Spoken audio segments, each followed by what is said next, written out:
computer. Lorna May. Okay. Welcome to the I Am platform. Good afternoon, everyone. My name is Lorna May Silcott, and I am the Executive Director of the Maryland Statewide Independent Living Council. I'm absolutely excited to kick off today's program. For those new to our community, the I Am platform is built on 4 pillars: providing information and education needed to keep us ambitious and motivated towards action, and leading more empowered lives. Now, whether you are a self advocate, an industry professional, or a community leader, you belong here. The I Am sessions presented by the Maryland Silk along in collaboration with the Centers for Independent Living. Now, these sessions are rooted in our shared commitment to uplift the disability community. We're here to equip you with the resources and confidence to turn your voice into a force for change. When? Every third Monday of each month, starting from 2 to 3:30. Today we are focusing our power on a critical topic: emergency preparedness. In times of crisis, whether it's a natural disaster, a power outage, or community emergency, having a plan isn't just about us being safe, it's about us maintaining our independence. We're not just passive participants in emergency planning, we are the experts in our own needs. Today's session is about moving from what if to I am ready. I'm going to pass this over to our Accessible Resources for Independence Director, Temporary Director, Joan. Joan, take it away. Hi. Good afternoon, everyone. I'm Joan Romanap. I am the Interim Co-Executive Director for Accessible Resources for Independence. We're the Center for Independent Living for Anne Arundel and Howard County. And also on this call today is Betsy Hine, who is the other Interim Co-Executive Director for Accessible Resources for Independence. So again, thank you all for joining us. Today we have Jim Krempel, and Jim is the Community Outreach and Volunteer Coordinator for the Anne Arundel County Office of Emergency Management. After Jim's presentation, he will be getting us the information so that if you would like this presentation, we can email it to you, and it is publicly releasable and it can be shared with anyone. So thank you, Jim, for letting us know that and for giving us all this information.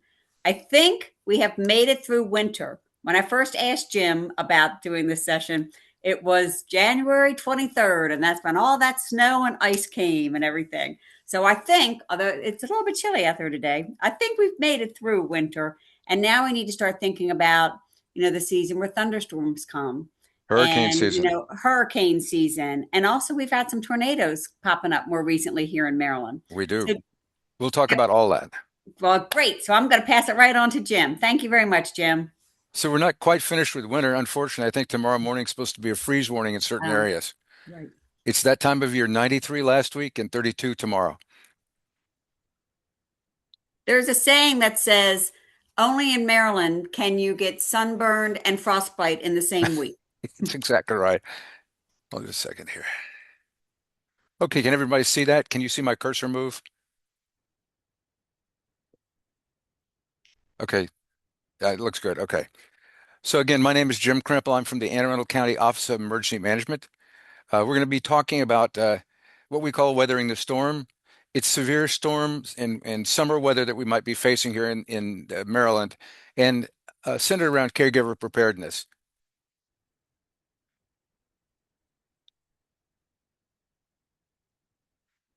So today's presentation is going to be talking about the introduction, and I think we've already had introduction from our host, so I really appreciate being here. We'll talk about summer weather hazards and spring, of course, 4 steps to preparedness, which are universal for all emergencies, and this hopefully will be a way for you to become a better prepared caregiver. That's really the end of the exercise today. So I'm going to send a PDF version of this presentation, along with a second presentation that's a very detailed summer weather hazard presentation. As it is, this is a long one because I've mixed two together. You'll see at the end here. And then these will have a number of links and contacts. So if you click on the links, it'll say click here for more information for almost any topic we cover. I am dedicating this to my wife, Gail, who passed in December. I've been a caregiver myself for almost 5 years for Gail. She was paralyzed from the waist down and was fighting ovarian cancer. And she very graciously the whole time allowed me to use her as an example of being prepared, how we work together on that. And of course, she said if she ever passed, she'd love me to continue that. So this is going out to Gail. If you have a good idea, please share it because it's not just one way. This is really sharing. There's a couple of spots I'll stop and ask you to unmute and speak your mind on certain things. So we'll do this very informally. A lot of information. If you're a good note taker, go for it, but I'll give you a copy of all of this. So very quickly, each county, and I don't know what all counties we have here, but I assume everyone is from the state of Maryland. Is anyone from outside Maryland? Okay, not hearing anything. So this is our emergency management office, but it's very similar to all the counties and Baltimore City as well. So the three independent cities are Baltimore City, Annapolis City, and Ocean City, and they each have their own, including Annapolis. So our county has almost 650,000 people in it. Annapolis only has about 38,000, but they're the county seat and the county the state government, so they get a lot of political and parade kind of things we don't. So you can look at this. All emergency management offices prepare the public for any emergency and manage each county or municipality's response to a major emergency. So think of a major snowstorm or a hurricane or an active shooter. We coordinate with county, state, and federal agencies and maintain partnerships with all the jurisdictions around us. No disaster observes geographic boundaries, so we have to be set up that way. You can see the 4 units in our outfit. I'm in the communications and outreach team. Uh, and we work, as you see, with the whole community. We in Arundel County have 2 military installations, Fort Meade and the Naval Academy. So we also work with them. And it's a surprise to people who are outside emergency management that we all work together across all these jurisdictions. We not just work together, but we train together, exercise together, and have common communications. So again, there's no boundaries for an emergency. So when you get this, if you want to click there, you can visit our website, and it'll give you an idea of what all the OEMs do. But please, for your own, just Google your county's name and Office of Emergency Management. It will come up. So the first part of this is know the hazard. And probably the most persistent hazard we have is extreme heat. So I'm going to clip along pretty quickly. If anybody has a question, just unmute or put it in the chat. And Joan, if you could watch the chat, I'd appreciate it. No problem, sure will. Thank And you. I can tell you, Jim, so far we have people from Howard County, Montgomery County, Baltimore City, Baltimore County, Harford County, and of course, Anne Arundel. Every county I'm sorry, I missed that. Frederick and Carroll. Oh, I'm sorry. Sorry, Chuck. Frederick and Carroll. Yep. Excellent. All those counties have a robust emergency management program. So you'll see something very similar to what we're talking about. But we all subscribe to the same training, so that's good. So our extreme temperatures here is based on what's called the heat index. This is a combination of the humidity and the temperature. And as you see from that chart there, when you put the two together, you can get very quickly into an area that's a caution area or extreme danger area for individuals. We have a heat advisory that you'll hear about. It'll be usually set on the weather broadcasts on TV or radio, but also on some of our public information things we have. When a heat index, those are that combination there is 105 degrees or higher, and that's very dangerous. So when you get this, just click on the blue link there. It'll send you to all the information you want. You could probably get a master's degree in meteorology when you're finished with this. Again, stop me if you have questions. So this is a technical thing that we talk about, the heat index.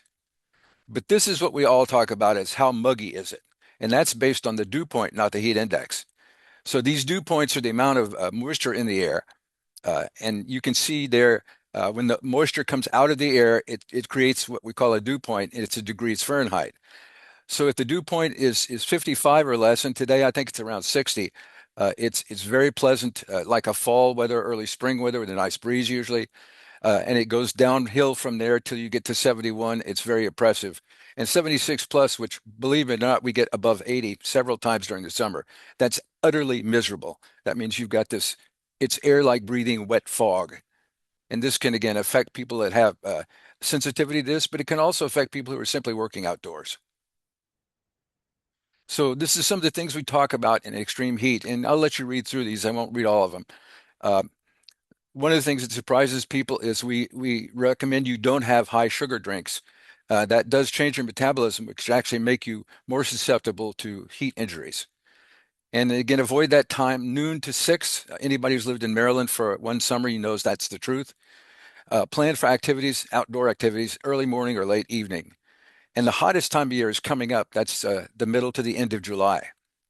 You want to wear lightweight clothing and put on sunscreen.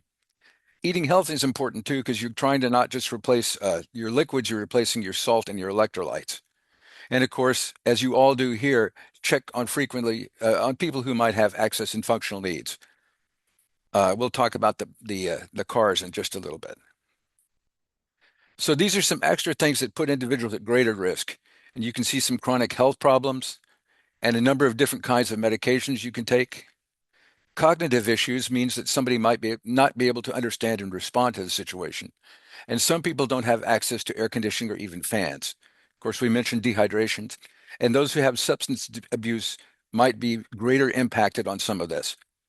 Again, it all becomes, when you have the heat index and all of these different conditions together, it becomes very impactful on your body.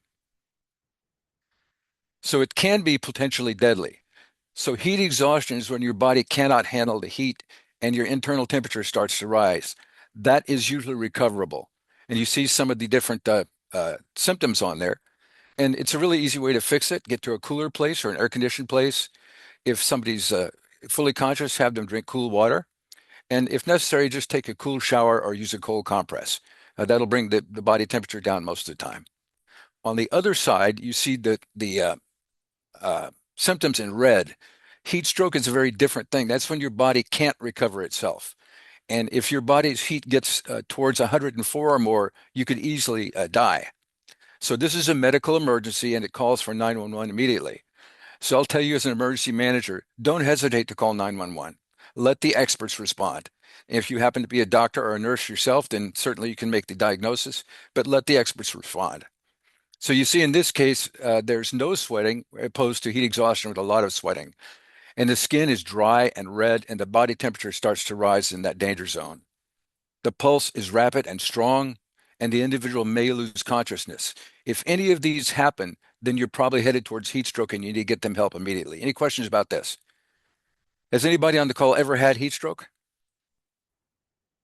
Yeah, this is Chiffon. I had it, well, once. I believe it was almost heat stroke. I was out in Baltimore and I almost passed out. And the thing that saved me is I dragged myself to a bar and said, I need to sit or I am going to literally pass out.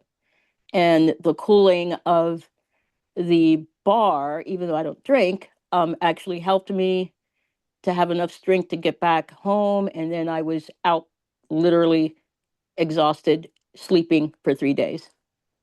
Yep. The effects, especially you don't have to be in heat stroke, the effects can last a long time, especially if you have other kinds of chronic illnesses.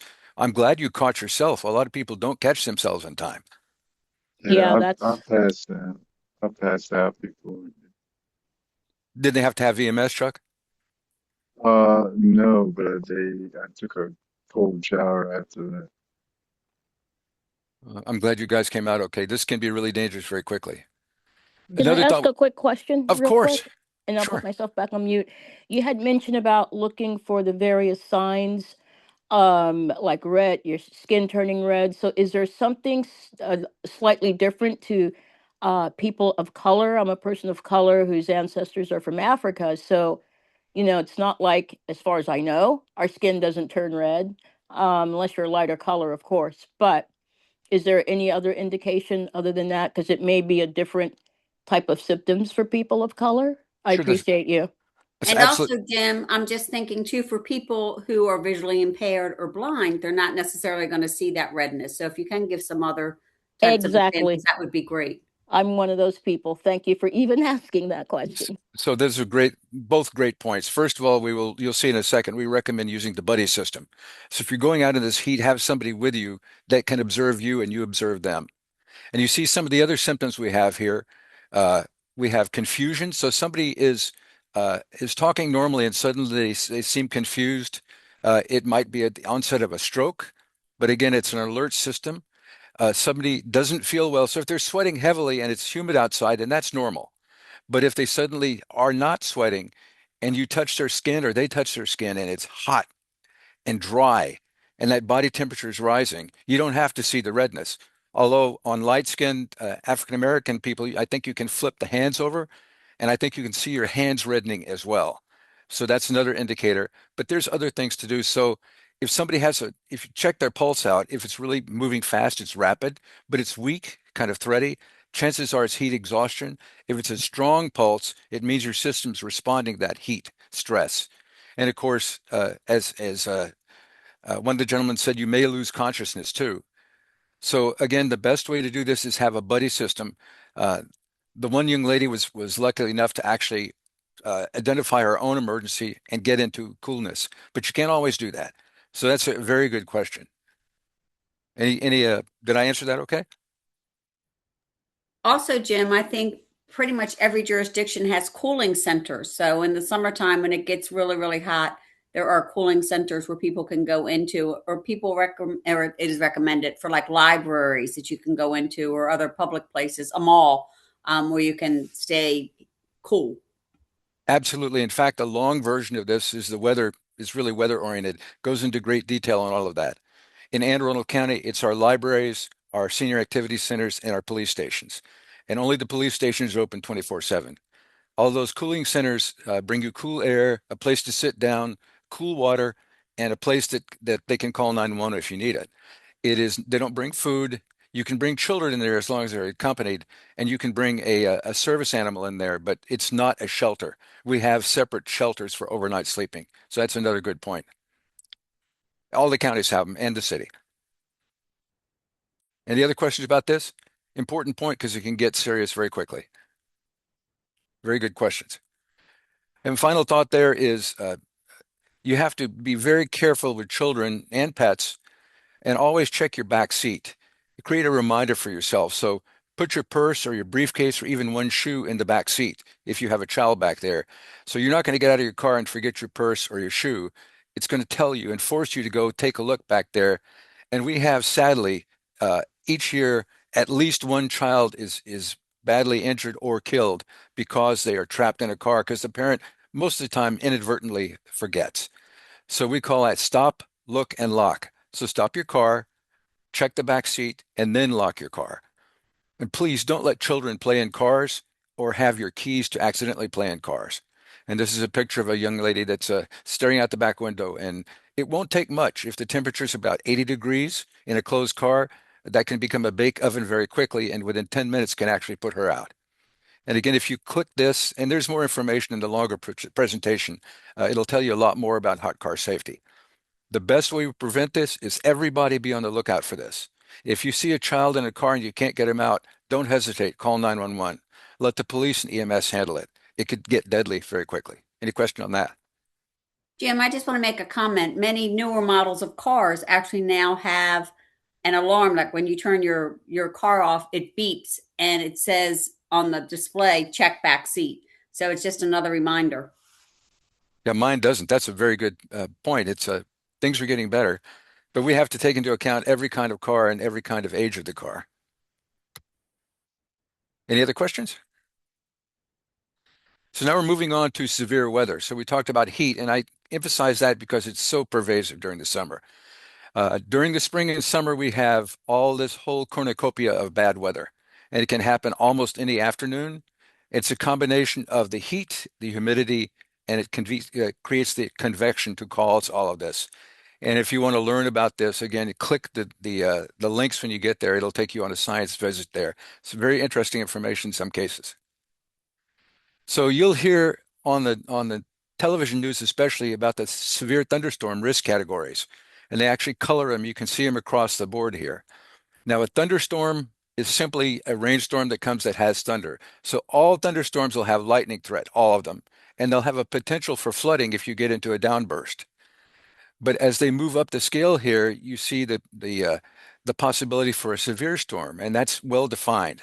That's a wind gust that's greater than 58 miles an hour, hail that can be 1 inch or higher in diameter. So think about maybe a quarter sized, and then the possibility of tornadoes or actually having tornadoes.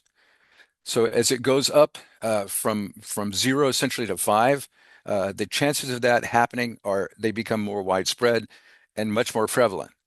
Now, I will tell you that with climate change, we're seeing severe weather happen more often over different areas of the country and even the county or the state, and unfortunately in areas that had been more built up in the past. In the past, a lot of things have been in farmland or other areas that weren't necessarily inhabited. Now we have some large building there, so it's enhancing the effect against more people. I will notice Anne Arundel County has had two tornadoes in the last few years. Both of them came up in the three category, the enhanced category. So again, you see they're more widespread and intense storms. And we'll talk about tornadoes in just a second, but you need to be very careful with all of these and listen to the weather, and we'll give you some warning systems too that will allow you to take a look at this before you leave every day. And of course, make sure your friends and neighbors, and especially those who might have disabilities, are very well aware of this. Any questions about this? So storm watches and warnings, it's very easy to understand. A watch means the conditions are favorable. It could pose a threat. So have a plan of action ready, and we'll have that for you in just a second. And warning means the hazard is occurring or its imminence likely seen soon. In a lot of cases, this is spotted early on radar, and then the report is sent out. That means it could pose an immediate threat to life and property, and you have to take action now. And we'll talk about what that action is.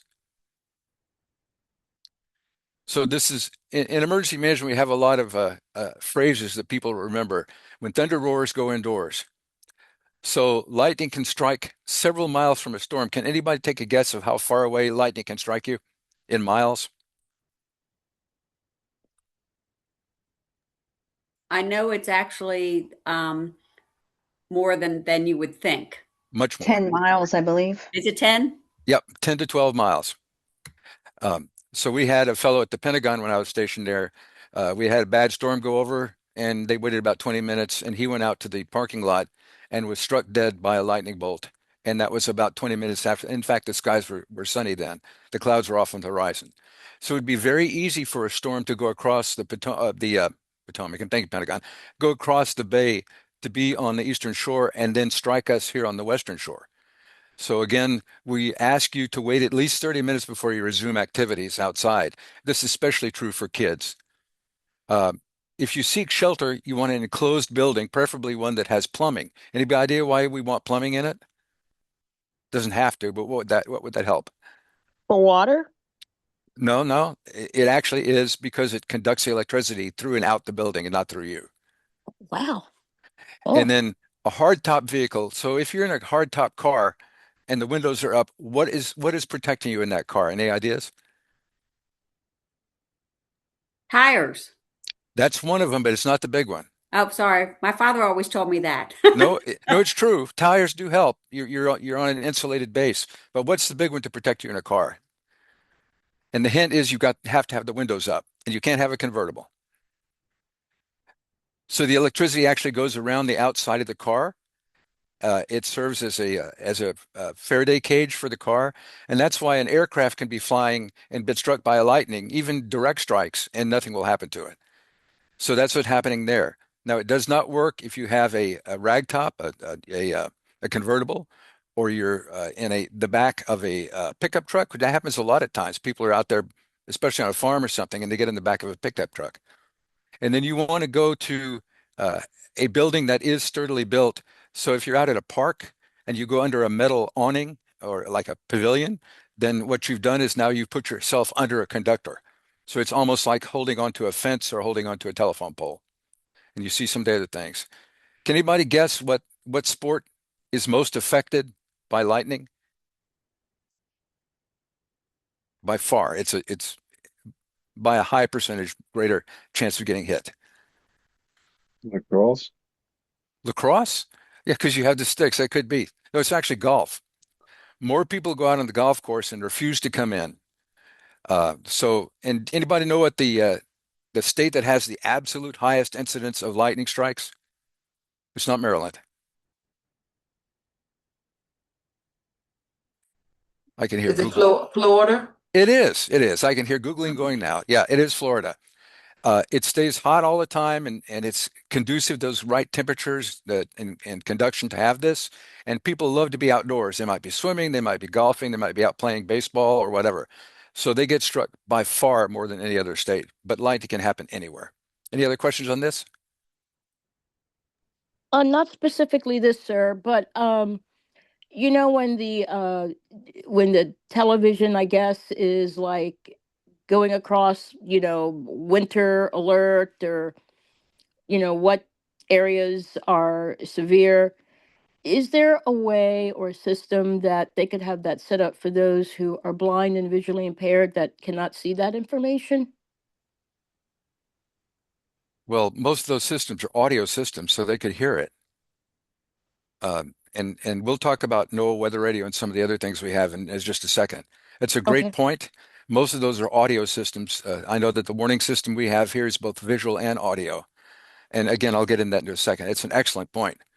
Um, any kind of disability could affect your response to this. And again, we always talk about the buddy system.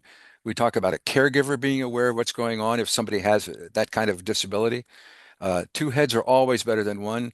That's why you'll see in a little bit we recommend you shelter in place with somebody else, never alone if you can help it. Great question, and I'll get to it in just a second.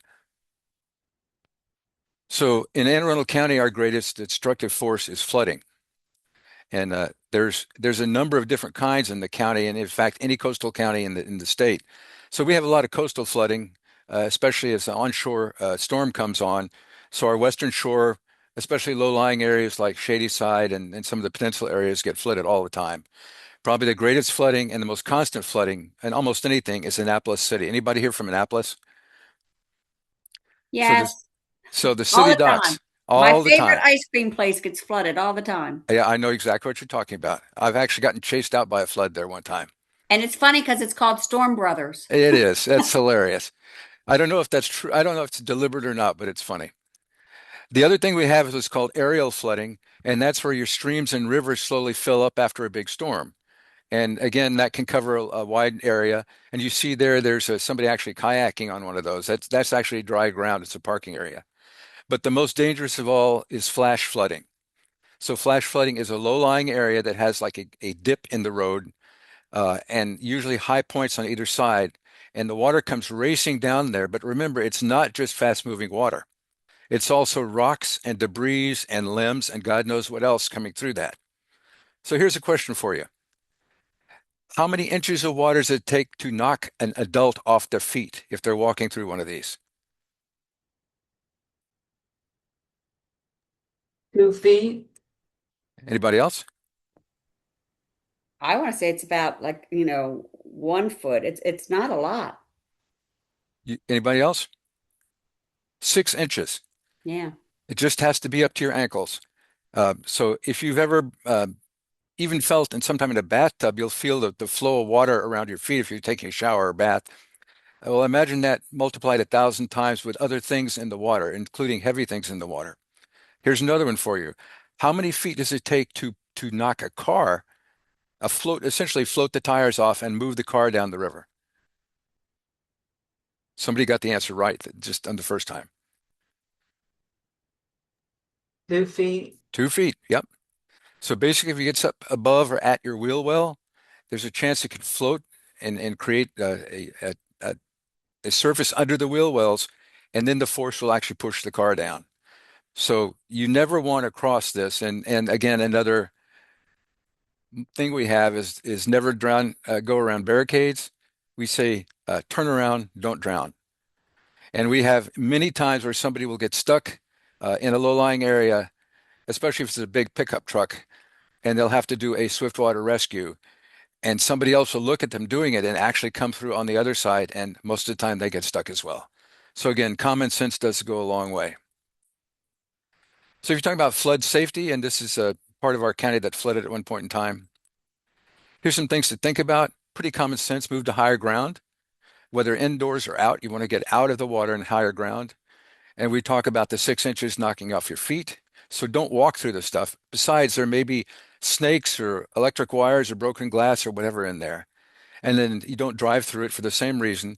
Swift water rescue might not be available. They're making a lot of rescues. Turn around, don't drown. And then evacuate the area if you're instructed to. So monitor local guidance that'll be put out by usually your Office of Emergency Management. It could be police or fire as well. Keep your gas tank half full at all times. That's a good hint for any kind of emergency. That will give you plenty of gas to escape the area. And then have a go bag prepared. We'll talk about go bags in just a second. And again, watch out for hazards after any major emergency, but especially underwater. The electrical wires can be live. There could be submerged trees and branches, debris, and even animals, to include snakes. So are all unforeseen danger that you might see. Now let's take floods up to another level. So we have the regular floods and we have flash flood alerts. And there are two of them. The first one is a warning. It means dangerous flooding is happening. It is happening, or well, it's on the way. So it's a sure thing it's going to happen. So you want to stay out of those crossings and you want to be sure to be careful and maybe have to evacuate your home or business.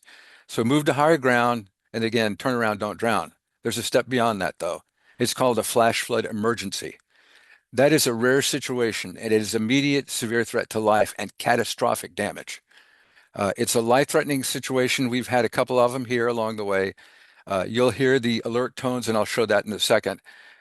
If you hear that's a flash flood emergency and you're in the zone, then you want to either get out to a higher place in your house, or better yet, get in your car and go to a higher place in the area immediately. Generally, you don't need a lot of height on it. We're not talking about a major hurricane here, but it can be very damaging. And if you don't believe me, there is Ellicott City. They had two of these emergencies 2 years apart in 2016 and 2018. Statistically, this is a once in a 1,000-year event, happened 2 years apart. And if anybody's been down to Old Ellicott, they're still doing repairs down there. Anybody live there or were in Howard County when this happened?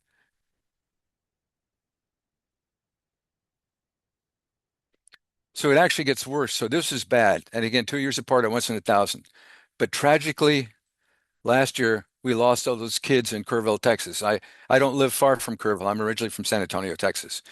And the Guadalupe River basically rose about 40 feet from the bottom to the top. And this camp was about 20 feet above the river, and it's been there for years and years and years.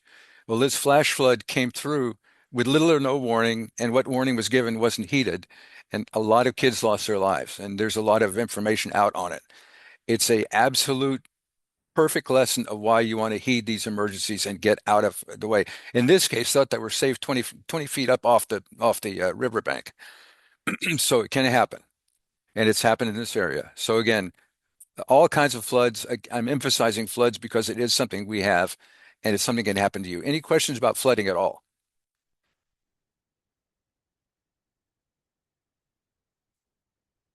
Okay, now we move into tornadoes. There's a tornado watch. It's the same thing. A tornado is possible. And we'll ask you to subscribe to our warning system. And we'll talk about ours and Alert and Arundel, but there's others too. And if you hear that go off and you think you might be in a tornado watch, then what you want to do is keep your radio or TV on so you can see this thing evolve. Know in advance where you seek shelter. And we'll talk about that in just a second. So watch means the conditions are favorable, and it usually covers a pretty large area, usually even the state, for several hours. So it means the conditions are right.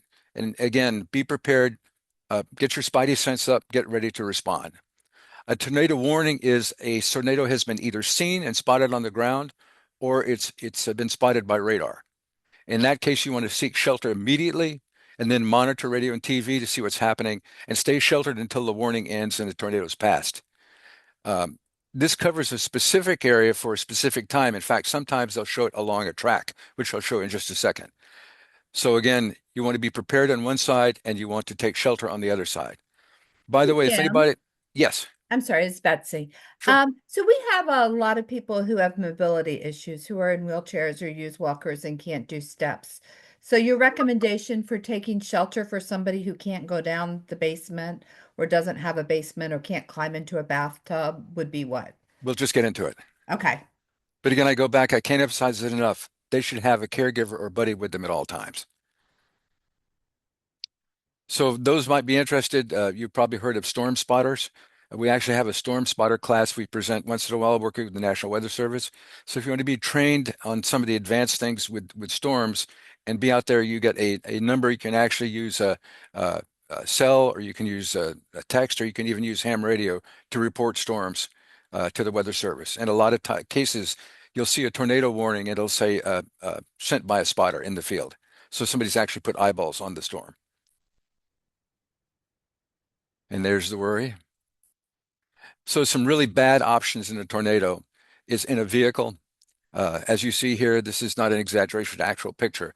The winds can get up to near 200 miles an hour, so they could flip a light vehicle easily. Under a highway overpass is not intuitive. People, you think you'll get shelter over there. And if it's hail, yes, you'll get shelter. If it's heavy rain, you will. But what happens is the tornado creates a vortex as it passes and literally sucks you out from under the overpass. We've had a lot of people killed before that.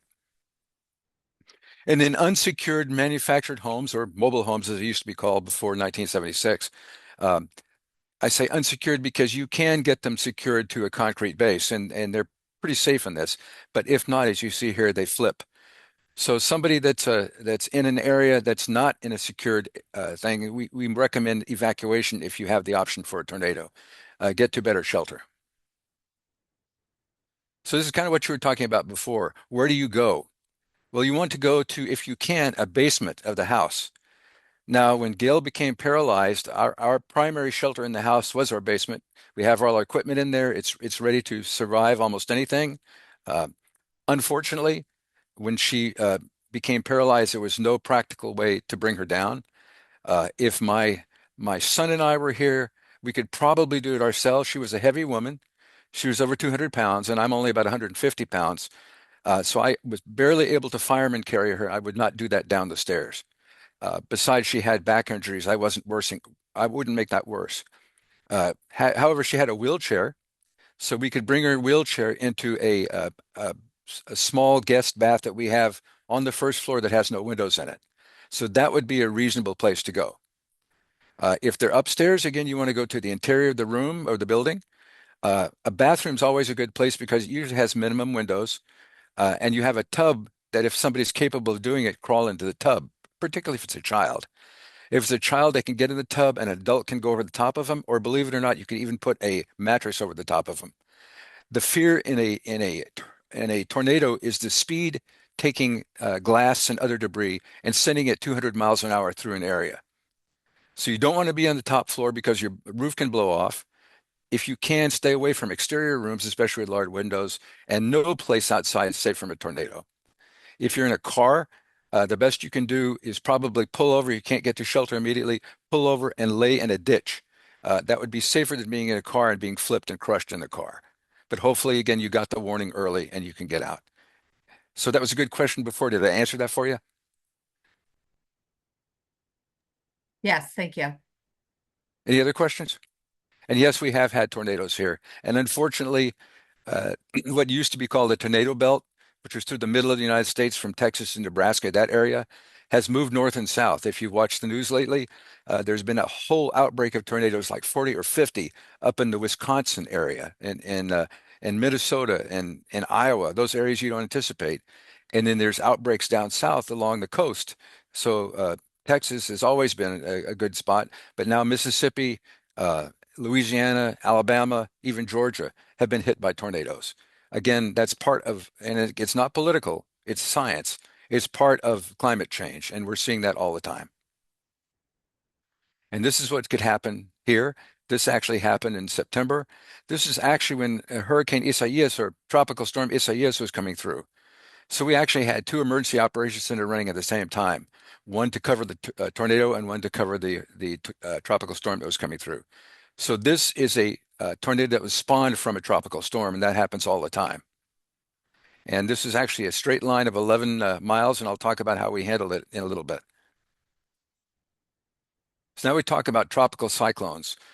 So tropical storms and hurricanes are now called by the Weather Service tropical cyclones. And you see it moves essentially counterclockwise, and it creates a vortex. And in the center of that vortex is the eye. And so it rotates towards the land. And the cyclones can come for us They're usually developed in the Sahel in Africa and come across the Atlantic and then through the Caribbean and over to us. A lot of them divert to Mexico or into the Gulf of Mexico, but some do come to the East Coast. So you might have heard some of these terms. I'll quickly explain it to you. If you click this when you get this, it'll actually take you through step by step how a hurricane develops. It's pretty interesting, actually. So the first thing is a tropical wave. And you'll see on the maps and on the weather, they might call it invest in a 90 number, so 90 to 95, and an L means it's in the Atlantic, upper Atlantic where we are. And there's other codes for other places, so typhoons get a different code. So you'll see an invest, and what that means is the Weather Service will start tracking that by ships at sea, by satellites, that sort of thing. If the sustained surface winds continue to develop, but less than 39 miles an hour, it's called a tropical depression. And those are numbered from 5 to infinity, basically. So you'll see tropical depression and they spell out the number. So now you know you're going up the scale of potential danger. A tropical depression isn't a storm in the traditional sense, but it can bring a lot of rain, and that means a lot of flooding. When you get above 39 miles an hour, you get into tropical storm if it goes above 74 miles an hour. So easiest way to think of this is 40 miles an hour for tropical storm and 75 miles for hurricane. That gets a name, and they'll track that name until it gets completely, so it'll start out as a low level and move all the way across. Jim, Yes, we have a question in the chat that you may be getting to, but sure. the question is from Genesis. Uh-huh. And it says, since 2025, what's changed in how we respond to weather warnings and what still needs to be improved? Oh, that is a fantastic question. Whoever asked that, You get a gold star, Genesis. are you part of emergency management? So that is the number one question with a bullet. So what's happened is a lot of people have gotten complacent. And hopefully nobody on the call is from Shadyside, one of our peninsula areas. But a lot of times the people in Shadyside will tell us to our face when we talk about evacuation, I've gone through 20 of these storms. Nothing's ever happened. I'm not worried about it. Well, if you've gone through 20 storms, you've gone through 20 separate storms. That doesn't mean anything for the 21st, which may wipe you out. In some cases in Florida, they've actually put people's social security numbers on their arms, written in marks a lot. And it's kind of a psychological thing, but if they say if we have to identify your body, at least we know who it is. So complacency is huge. The fact that they think, and I say they, could be anywhere, they think their house is strong enough to withstand these kind of storms, whether it be a tornado or a hurricane. So hurricanes, I don't have this chart here, but it's with the other one, follow the Safford-Simpson scale that go from 1 to 5. So 5 is catastrophic. You're talking about 155 miles an hour or higher. Well, now, because of this global warming, they're actually getting more intense. And it's not just wind, but it's also the tides that come in. So they're actually thinking about developing this year or next a Category 6 hurricane. Think about that a second. So people are complacent. They've lived with Category 2s, especially in the coastal area, and they get hit by a Category 5 or 6. So what do you say? So I'll give you a scary slide in a little bit that's a worst case for us here. Surprisingly enough, we really haven't gotten hit by a hurricane wind. The worst we've had here is a tropical storm that was downgraded from a hurricane before it actually hit the coast. So again, that's an incredibly good question. I gave you some reasons why, but I'd say the greatest reason is complacency, and you should take none of these other than being well prepared for it. And you'll see, we'll talk later, it's probably better to go to shelter in your home, especially if it's a sturdy home, once the winds hit 39 miles an hour or tropical storm force and above. If you go out above that, then you're putting yourself in danger, more danger than staying at home, or what we call sheltering in place. That is a terrific question. Did I answer it okay? So this is the first outlook for what the Colorado State University has world-class, you wouldn't believe it for Colorado, but hurricane observers, meteorologists, and they predicted the 26th storm, and it looks a little bit lower than the average. And the reason for that is we have a major El Nino coming on the Pacific. And the larger the El Nino, kind of counterintuitively, the lower the chance of a high storm is. And the waters of the Atlantic are just a little bit cooler this year than they were last year and in the past. I think 2021 was one of our worst years. The official National Weather Service forecast comes out in early May, and I'll be happy to send it to you when we get that. So if you click that button now, you're going to learn about the 2025 season from the Weather Service. And as we get to 2026, I'll send it to you. Surprisingly enough, the hurricane season starts very shortly on June the 1st, and it goes all the way through November 30th. But we've had hurricanes in May, and we've had hurricanes in early December. So you have to be cautious about all of that. So now look at the peak of the season. So August through October is the peak of the season, with statistically September 10th being the worst. Anybody has a birthday on September 10th, then the happy birthday to you. We'll name a hurricane after you. And this is based on a 100-year cycle. And again, the weather briefing I'll give you it'll be in a PDF so you can look at it. Has a lot more information, goes into some detail. It's pretty interesting reading. It's kind of scary reading, actually. They've already named the storms. So you'll notice up here, we get Isaias back. So it's about a 6-year cycle. They recycle the names. The only time they retired the names is when it's a very serious storm that's done a lot of damage and a lot of deaths. So we'll never see some of the ones like Katrina come back again. But Isaias is the one we had where we had both the tornado and the storm, 2 emergency operations center working at the same time. It's coming back now. And if you click on that, it'll tell you how storms are named. It goes into Atlantic, it goes into Pacific, it goes into typhoons if you're interested in that. It tells you the cycles. We actually have 2 sets of names at every given year, and we've actually run through 1 set of names. We could run through a second name, and if they go to 3rd set, believe it or not, it gets the Greek alphabet. Hopefully, thank God we never get there. Any questions about hurricanes? So you look at hurricane hazards, and they have all 5 of these things. The only thing we really don't get hit is waves and rip currents, unless you live in like Ocean City or along the Atlantic coast. But we get the others, particularly inland flooding. So my sister was in Hurricane Harvey outside of Houston, and they had about 36 inches of rain over 4 days. Because what happened, it was not a very high level storm as far as wind goes, but it moved very slowly with terrific rains. So not only did they have inland flooding, but all of their basins and catchments and other things filled up and overflowed. They also had 57 tornadoes in a period of 5 days. So the tornado we showed before that hit Annapolis was spawned off by Hurricane Isaias. And then here we can also have high wind damage. What's the first thing to go in high wind? Anybody guess on your house?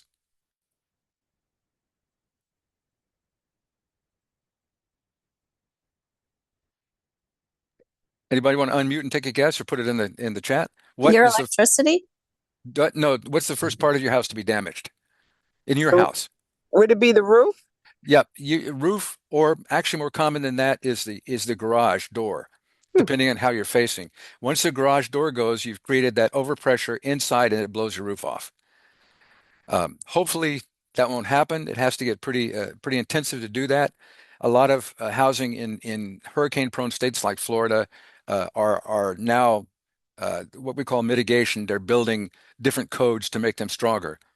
But the sad part of it is they've had so many hurricanes, they're now becoming uninsurable. Insurance is out of the rate of people's hands. So a lot of the major insurance are walking away from it. They've lost so much money on it. To answer the question before that talked about the impact of these things, the other thing we saw as the hurricane went up into the mountains in North Carolina is that we've never seen anything quite like that before. So a hurricane might peter out as it gets to the coast, and by the time it gets inland, be a tropical storm or even less, just a storm surge comes in. But that hurricane went all the way through and up into the mountains. It went up to the Asheville area, and they never, in their wildest dreams, would expect that. They had tremendous flooding, they had very, very high winds, and they had tornadoes. They are still recovering from that.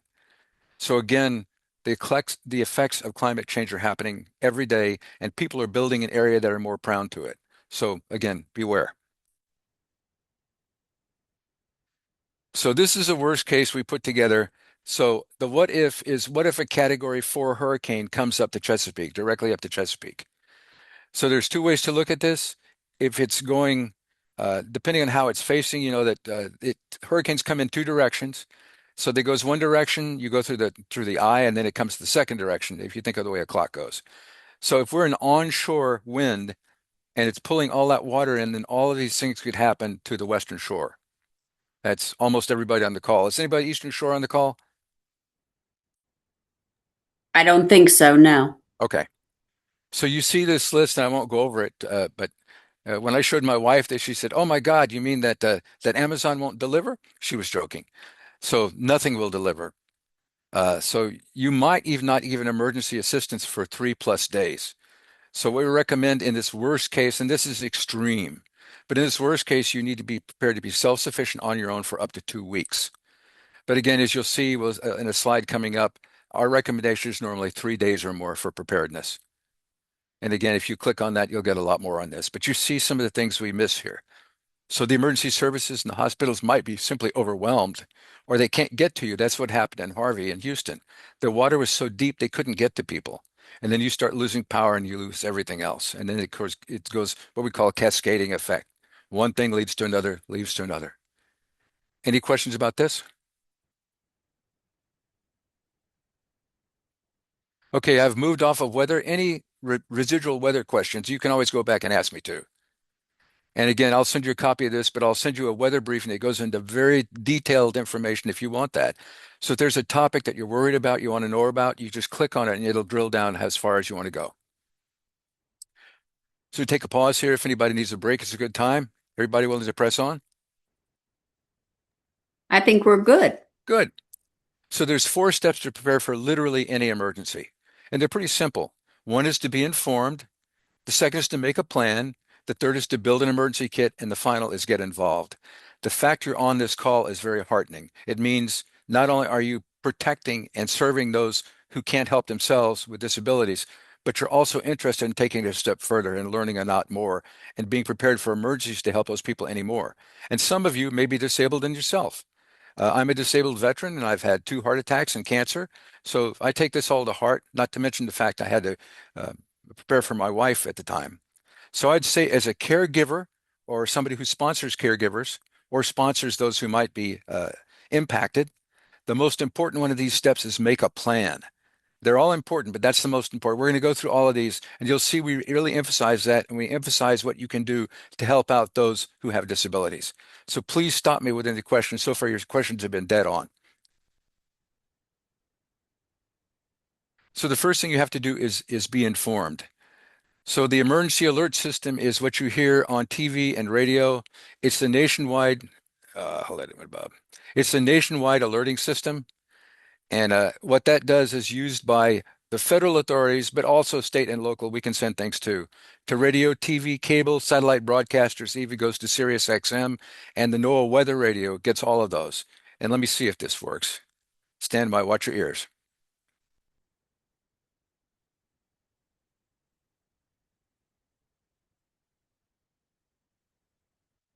That's better than me irritating it. So if you look at the tone, the first 3 tones unlock the system. It's very irritating for a reason, but what you really want to pay attention to is that high-pitched tone at the end. That will follow with emergency alert information. It'll tell you what's going on. Most of the time, this is a weather emergency. It's usually a warning, not a watch.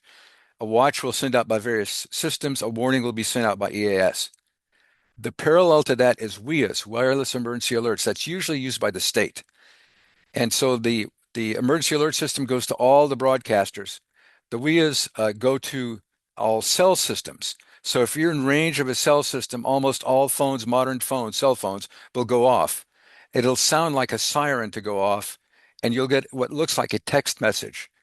And it does 3 things. One is presidential alert, so it's the extension of EAS. The other is an imminent threat alert, usually warnings. And the third is local alerts. So I'm sure you've heard that. I live near BWI Airport. We get them all the time for the airport. So I live close enough that our system triggers it here. Questions about this? So So Jim, let me just ask you, what Sure. we hear as the alert that you talked about is usually on, and I want to say maybe it's like a Monday morning on television. There's always like the 3 beeps, and it says this is a test of the emergency preparedness system. Is that what the 3 beeps are? Absolutely. So Okay. the Federal Communications Commission and FEMA have laws that all broadcasters have to test that system at least once a month. They usually do it either early in the morning or sometimes overnight, but occasionally they'll do it during the day. The radio stations are probably more prone to do it during the day. And that's precisely what they're doing. They're testing the three irritating tones. That's the unlocked tone, and you'll hear the high-pitched tone. And 99% of the time, this is a test of the emergency alert system. Had this been a real emergency, you would have been tuned to whatever. Thank you. Sure, it's a great question. If anybody's as old as I am, I'm 72, by the way, then you might remember the old civil defense days in 1950s and 60s and early 70s. In those days, we had what was called CONELRAD, control of electromagnetic radiation. And that was because we were afraid the Soviet bombers would home in on radio stations coming out of some of our larger cities. So we actually turned the radio stations down to minimum power and had certain radio frequencies on the AM dial, this is before FM, that we could go. Well, the modern day 21st century version of that is the emergency alert system. So I don't know if anybody in the call is as old as I am, but hopefully you remember that. Bert the Turtle days. So again, 21st century, you've heard of Amber Alerts. They happen a lot. That is a missing or abducted child, and it usually has a vehicle description. And most of the time, those are pretty well recovered quickly. So what you're doing is helping the police find somebody that either may be missing or abducted. A lot of those abductions are from a domestic dispute where one family member doesn't have custody and they run off with the child. Silver Alert is somebody who's age 55 or over, usually with a cognitive impairment. And again, they'll usually give a vehicle description. Sometimes they're on foot. They've done an elopement. Sometimes they have a vehicle. And again, what you're helping the police is locating them. Those have about an 80% chance of being recovered very, very quickly, usually within 2 hours. Purple Alert is a new system. It's only been out a couple of years, and that's for somebody with a cognitive impairment who is younger than an aging person. Because what happened is there was a gap. We had an ability and warning system for abducted or missing children and for elderly people, for older Americans who had an impairment, but not for that in between. So now you'll see purple alerts, somebody that have any kind of cognitive impairments, who may have, again, wandered off or left or perhaps even been taken. It may or may not have a vehicle description, but it'll always have a description of the person. It'll have their age and description. And again, you're helping law enforcement and all the other providers to look for that individual and bring them to safety. Much less used is a blue alert. That's when a law enforcement officer has been wounded or killed and the suspect's at large, and the law enforcement is asking all the citizens to look for it. And I've only heard 2 yellow alerts. That's when a hit and run suspect usually has killed somebody, and the suspect's at large. They've literally run. So again, your eyes and ears for the police looking for that vehicle. Anybody ever heard a blue or yellow alert on their phones? So these come out again, and most of the time these come out through the WIAs that get sent out by the cell system. So if your phone's in range of that, you'll get what sounds like a siren tone, and you get one of these. I have this in there because, again, we want you to be very aware so you can keep those you're protecting and those who are you're teaching to be protective, to be aware of all of these. So for our county, we have something called Alert Anne Arundel. So if you live in Anne Arundel County and you haven't signed up for this and you don't listen to any other part of this presentation, please pay attention to this. All you have to do is get your phone and text AAA or AA Alert to that number, 38276. It'll take you to a little subscription form that you can sign up for this. It's a free subscription. It's used by police, fire, emergency management, public works department, and the health department. And it goes down to neighborhood level. So the wireless emergency alert is for a part of a state. The emergency alert system is for the whole country. This goes down to neighborhood level, at least in our county. So if there's an active shooter, if there's a weather emergency, if there's a hazardous material spill, if there's a water main break, that sort of thing, we can send alerts down to neighborhood level as necessary. And we've had to use this several times for active shooters, where we might lock down an area, particularly if there's a lot of schools in the area. So you could be working in Baltimore but live in Pasadena and get alerts for what happens in Pasadena. If for some reason the QR code doesn't work or you don't want to subscribe that way, you can always call our office and you'll get that number several times. If you don't know who your Office of Emergency Management is for your own municipality, you can always call our main number and we will give you the number to your OEM. All our OEM systems have something similar to this. It's slightly different. So this one's designed so if your zip code that you put in happens to fall into Annapolis City, then you'll get to the system called Alert Me Annapolis. It's based on the same backbone system, and you'll get the same things, but it'll alert for Annapolis City. So if there's something in downtown Annapolis City on West Street, they can alert you. That might not happen in the rest of the county. And you see here, you see what it might look like, tornado warning until 7:30. Actually, it comes out and usually gives more information for a certain area, and it'll usually say from such and such a time to such and such a time. And again, when we had that tornado in Annapolis, we had 150 buildings that were damaged or destroyed in total. Any guess as to how many people were hurt or killed? Anybody?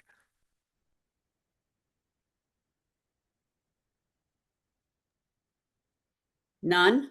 None, exactly. Because they were alerted, they were paying attention to all the alert systems, and they either got out of the area or they went to shelter. So it is an absolute miracle.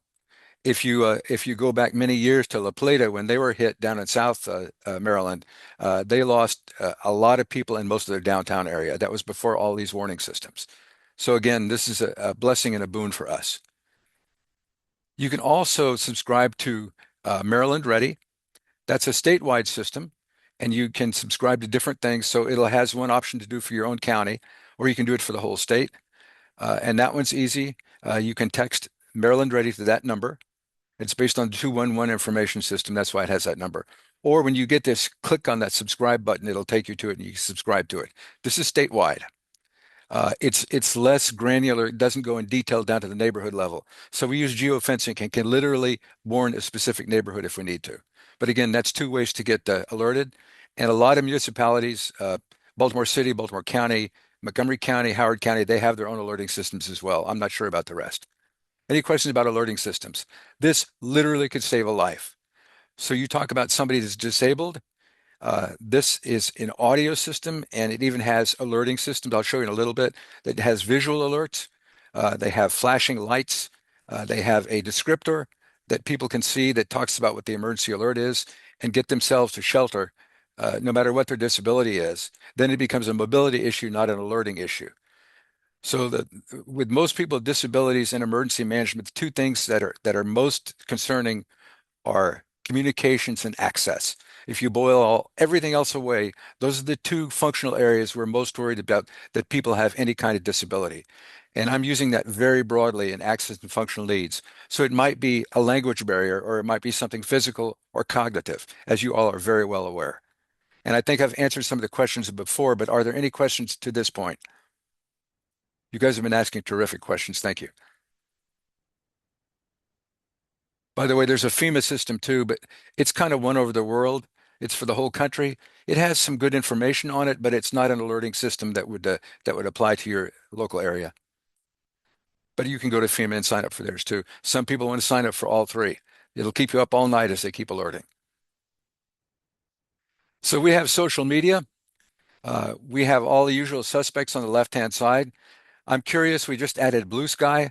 Does anyone on the call subscribe to Blue Sky? I don't even know what it is.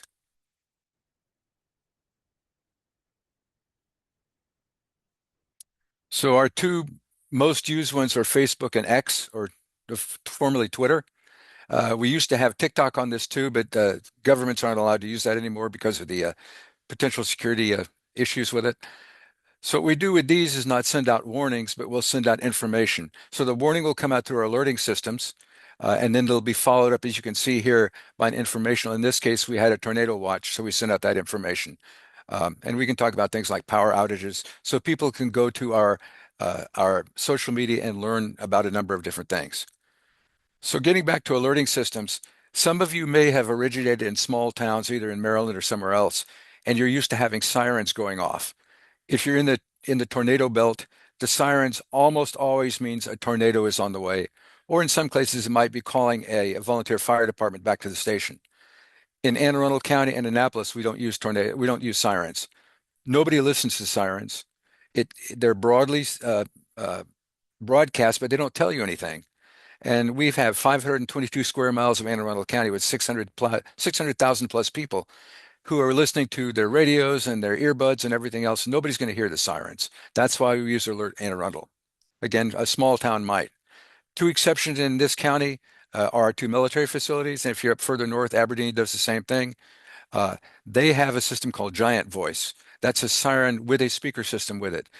But again, remember, they're only covering their installation. So they can sound the sirens on the installation and they give warning. We're under a tornado warning, get to shelter immediately, that sort of thing. So we have something that's kind of funny here. I'll share it with you. So Pepper is our mascot. It's actually our director's dog. We turned her into a cartoon, and we set up a whole series of cartoons that were teaching youngsters from age kindergarten up to about age 12 about emergency preparedness. And we found out that a lot of high schoolers and some of our older Americans like it too. So let me give you an example.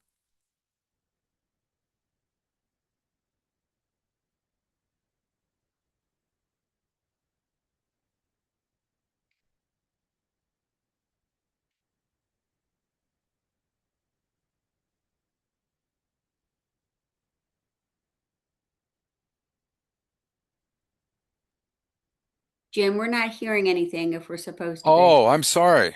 And that's why I asked before about the emergent. We didn't hear the three beeps either, so I don't think it's Oh, coming through. hold it. That's very strange. I don't know why that's happening. I've reversed this several times. Very strange. Maybe it's the system you've got on. Because usually, Sometimes the sound isn't clicked, like the button to share the sound. I Like have you it didn't on click that maximum. little button. Well, that's a good point, but I always test these before I do it. I'm sorry I didn't do it. But you certainly know. So you saw Pepper. Pepper sings Pepper the Preparedness Pup song. And she has actually her voice is done by our deputy director's daughter, a 9-year-old daughter. And again, it's for kids to learn, but even high schoolers and some of our older people like it. They're about a minute and a half little cartoons that talk about being prepared for children. We do that for two reasons. First, they get a little basic preparedness lesson, but also it reduces fear in them. So I think you were able to see the video, correct? No, we weren't able to see the video either. You you couldn't see it? No, we just have the screen that you have up there, Be Informed, where we see Pepper and all the things to the I left. I am very sorry. That's never happened before. I'm not sure why it's doing that. It's probably something on our end. So So I showed nothing on the left-hand side. That just shows all of the different social media we have. You can click when you get this, you can click on those and go to our different sites, or you can do the QR code and go to our different sites. When you get this, you will be able to click on Pepper, and we urge everybody that has children or grandchildren, or even high schoolers, or even older people that might be interested to look at Pepper. It's a cute way to learn about emergency preparedness. And I'm sorry it didn't come through. You didn't miss anything with the alert tone. You've heard it before, the and then the high pitched tone. And again, I thank you. We'll apologize be for not sure to coming check through. out Pepper. Okay, it's funny. It's very very popular. Hey, Jim, can you put the link in the chat? For Pepper, Yes. yeah, let me see if I Is can do that that. possible? Yeah, if it'll let me come up again. Hold on. If not, you can email it to me and I'll email it to everyone. Let me see if they had it here. Sometimes they'll say show link. Shannon, Jim will get stuff to me and I'll send it to you, okay? Thanks. Yeah, I was going to send to you, but yeah, it will do that for sure. And again, when you get this, you can go click directly on the presentation. So now we talk about making a plan. Again, that's the emphasis area for caregivers. So the first thing you do with this support network. So we give this to people who haven't thought about this before, who are new to having some kind of disability. So I gave this to a previous version when my wife started having a lot of health issues, especially when she was paralyzed. So we say a support network of at least two people, and you see, of course, and to you it's intrinsic, family, trusted friends or neighbors, sometimes professional caregivers, and it might be a government or a nonprofit agency like you all that provide assistance programs. And at a minimum, we say the things there, an extra key, know the person you trust, know where your medicines are and your emergency supplies are, know where your mobility supplies are. If you have life-saving equipment, maybe knows how to use that or at least get it to people that can use it, how to administer your medicine, how to contact 911, of course, and have the numbers to your doctor if they have that. And we also say recommend they have numbers to your family or close friends. The other thing we talk about, and sometimes we're so busy giving help to others, we forget that caregivers need a support network too, which I was so delighted when I was invited to be a part of this group, because whether you know it or not, you are caregivers giving support to one another. And that is so incredibly important. And we'll end this whole presentation by talking about that again. We don't think about ourselves very much. I'm going to go through these pretty quickly. If you have questions, please stop me. I just wanted to give you a time check, Jim. We got about 10 minutes. Oh, I thought I had an hour and a half. Well, 2 to I, 3:30. It's 3:18. oh, okay. I'll move Time quickly. flies when you're having fun, right? Oh, yeah, yeah. So making a plan, again, you talk about healthcare, local government, community, and we're talking about being a strong advocate for yourself if you have disability or the person you care. It's critical to do that. Making a plan. So you need to plan with your network. And these are some things that all of you have talked about. We call that the discussion. It's an honest discussion. Be realistic when you're talking to somebody about making a plan. We talk about mobility. Again, this is intrinsic to all of you. You know this. You have to talk about personal mobility, but also transportation. I will tell you that the most impactful thing to my wife by far was not being paralyzed, but not being able to drive. It took away her independence. And again, thank goodness for those of you who are there to build people's independence, because I will tell you firsthand that was the most impactful thing for her psychologically. Those who don't know, we have a bus system that's free, and we also have a wonderful partner called Partners in Care that we used a lot in getting Gail around. You can schedule a bus there. It costs a bit of money. This is free, and I think most of the counties have it. Communications plan, we talked about some of those.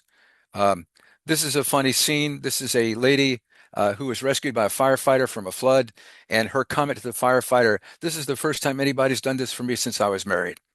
So that was pretty funny. So it's very important, as you know, that people are able to receive and understand the warnings and emergency guidance. But equally important is being understood by first responders and health professionals. So there's a lot of things. Of course, you talk about American Sign Language. We have an ASL interpreter on our staff. We also talk about warnings through the weather radio that sent all those warnings we talked about before. And it has a warning that's a visual, and it also flashes red so people can see that if they can't hear it. And of course, we talk about assisted devices, Maryland 711, which you're aware of. And of course, now you can text 911.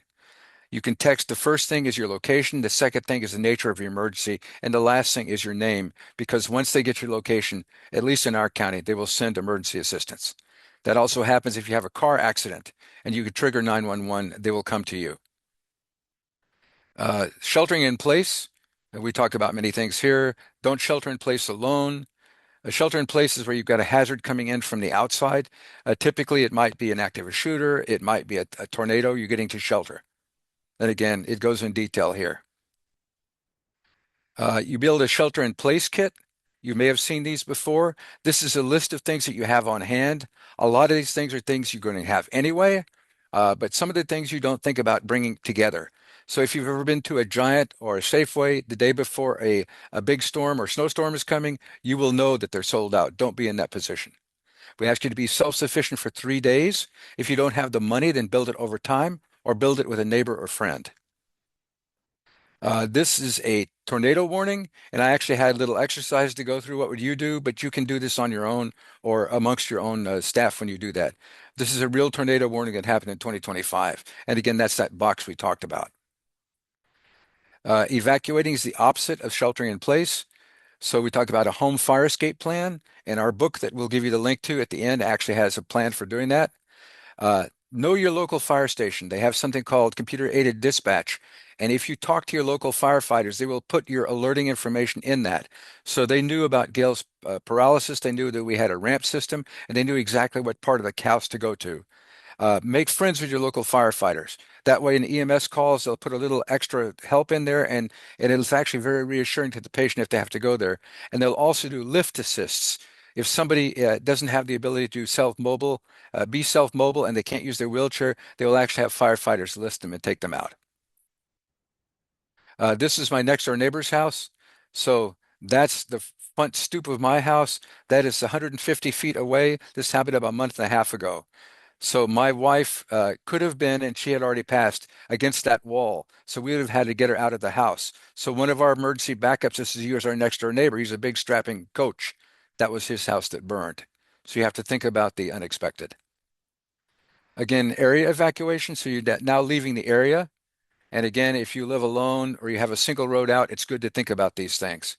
And you have to talk about a go bag to get ready. So we talked about the home bag. A go bag is a personal bag for yourself. It gets you through about 24 hours, so it allows you to escape. It might be something you can use in a snowstorm, or it might be something you grab if you have to leave the house quickly. You can go out and buy a $200 bag, but if you go to Kmart, you can get most of what you get, or Walmart, and build it the self that you need and put it in a book bag. So we say everybody 15 and older should have this in their locker, in their car, and in their home. And again, another drill we're going to do is what happens if a flood was creeping up on your home. But you can go through the drill later. Medical needs, again, no surprises for you here, but plan in advance. And as we saw during some of the emergencies, home healthcare services, we had 2 CNAs that helped us, maybe interrupted. Or at one time, we only had 1 CNA and she was out for a long time with a medical emergency. So always have a backup to everything you do. In fact, we always say 2 backups, a primary and 2 backups. Life-sustaining medical to home oxygen, medical equipment. Make sure that you call your provider in advance of a storm coming, and make sure they can provide, or your support group does. And BGE has a special need program again. You'll see here, and you'll get this tomorrow. I'm sending you all of this stuff. Same thing with medical appointments. Our emergency operations center always gets a call from somebody who has a chemotherapy or a dialysis appointment the next morning, and they haven't thought ahead to call. If they had called our clinic, they would have gotten other instructions, or maybe a different location, or maybe they're told they can actually wait a couple of days until it's safe to come in. But what happens is they call in a panic. We walk them through calling and contacting. If necessary, we will send them help and get them there.